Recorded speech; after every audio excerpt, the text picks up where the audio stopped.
दादी को कचरे के ढेर में एक सोने का अंडा मिलता है। दादी उसे अपने साथ घर ले जाती है और उस अंडे को एक गर्म भट्टी के ऊपर बांध देती है। फिर दादी सो जाती है। गर्म आंच की वजह से अंडे में क्रैक आ जाता है और अंडा टूट जाता है। उसमें से एक फीनिक्स बेबी पंछी बाहर आती है। सुबह जब दादी की आंख खुलती है तो फीनिक्स पंछी को देखकर दंग रह जाती है। तभी फीनिक्स पंछी बोलती है, मैं कोई साधारण पंछी नहीं हूँ, मैं स्वयं महाकाल का रूप हूँ।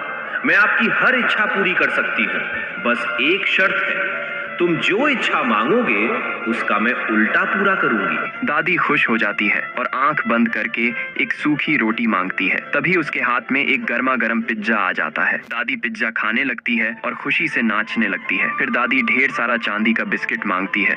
अचानक बहुत सारा चांदी का बिस्किट मिल जाता है। दादी सारे बिस्किट को एक बैलगाड़ी में लाद कर गाँव में चली जाती है और गाँव वालों को चांदी का बिस्किट बांट देती है। बचे हुए चांदी की ईंटों से अपना एक आलीशान बंगला बनवा लेती है। दादी अब अमीर जिंदगी जीने लगती है, लेकिन दादी के मन में लालच आ जाता है। दादी फिर फीनिक्स पंछी से कहती हैं, मुझे एक और पंछी चाहिए जो तुम्हारे जैसा हो। तभी बहुत सारे फीनिक्स पंछी आ जाते हैं, लेकिन सब कुछ उल्टा हो जाता है। सारे पंछी अपने मन का करने लगते हैं और पूरे गांव में आग लगाना शुरू कर देते हैं। देखते ही देखते सारा गांव जलने लगता है। दादी को अपनी गलती का एहसास हो जाता है। डर के मारे दादी मंदिर की तरफ भागती है और वहां जाकर प्रार्थना करने लगती है। उसकी प्रार्थना से भगवान विष्णु जी प्रभावित हो जाते हैं और दादी के सामने प्रकट होते हैं। दादी रो रो कर सारी घटना बताती है। भगवान विष्णु जी देर किए बिना गांव को बचाने चले जाते हैं। वे अपने हाथों से गंगा जल गिराकर पूरी आग को काबू में कर लेते हैं। गांव अब सही सलामत है, लेकिन दादी अभी भी रो रही थी क्योंकि किसी ने लाइक और सब्सक्राइब नहीं किया।